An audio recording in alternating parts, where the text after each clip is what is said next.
Kasi yun ako sinisiraan na ano dyan na sa labasa. Kaya nasaktan ako eh. Hindi, ikaw, babagsakan ka ng layo ng iiyak. At the end of the day, sarili ko lang kakakampihan.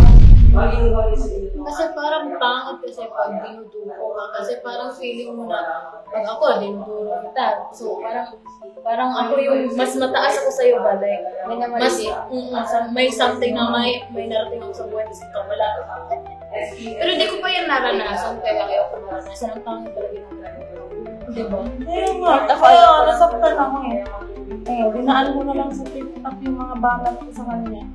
Tapos yun, bigla niyang nabanggit na ikaw nga eh, paawa ka sa live mo. Binalunan niya ako, be. Sabi, wow! Pinapakaya naman yung buhay ko. Masama bang maging grateful pag nag-give sa'yo sa live? Diba hindi? Hindi, ikaw, babagsakan ka ng layo, hindi ka iiyak. Iiyak, syempre. Sino ba yung may iiyak? Kasi donation yun eh. Binigay yun ng tao sa sariling pera. Kaya nga, diba? Sa pagkakanta ko, nakakapera ko. Syempre, iiyak. Tapos insane, gano'n na pala tinigil sa akin. Matapos ko siyang pinaparap sa live para mapansin niya ng Armanson. Tapos gano'n na pala tingin niya sa akin, paawa sa live. Grabe. Kasi kung hindi ngayon, kung hindi gano'n yung tingin ko sa'yo, hindi na yung masasabi. Oo, kaya nga. Tapos dininay niya pa, di ba? Wala akong sinabing gano'n. Narinig niya. Narinig ni Marie. Tapos may isang babae na nagtatanggol sa kanya kahit alam naman niya na mali siya. Na mali yung si Jana. May babae talaga nagtatanggol. Sino?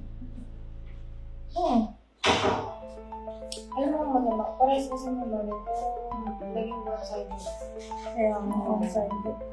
Mali talaga. Pero okay lang sa akin, dito wala akong kaibigan. Hindi ko naman matatakbuhan yung kaibigan, sarili ko lang. At the end of the day, sarili ko lang kakampi ko. Alam ko, kakampi ko kayo, pero meron kayong sarili-sariling buhay. Kaya yun. Si Lord lang matatakbuhan. sabi ko eh, sarili lang natin ang meron tayo. Kaya kung sinisiraan man niya ako sa labas, ay, galingan niya para mapaniwala niya yung mga tao. Kasi sure ako sinisiraan ako ni Jana sa labas. Dito nga sa loob, sinisiraan ako, lumabas pa kaya siya. Tsaka alam ko, nagla-live na yun para manira, be. Pero wala akong pake, kasi alam ko sa sarili ko na wala akong ginawang masama sa kanya, wala akong ginawa para masaktan siya.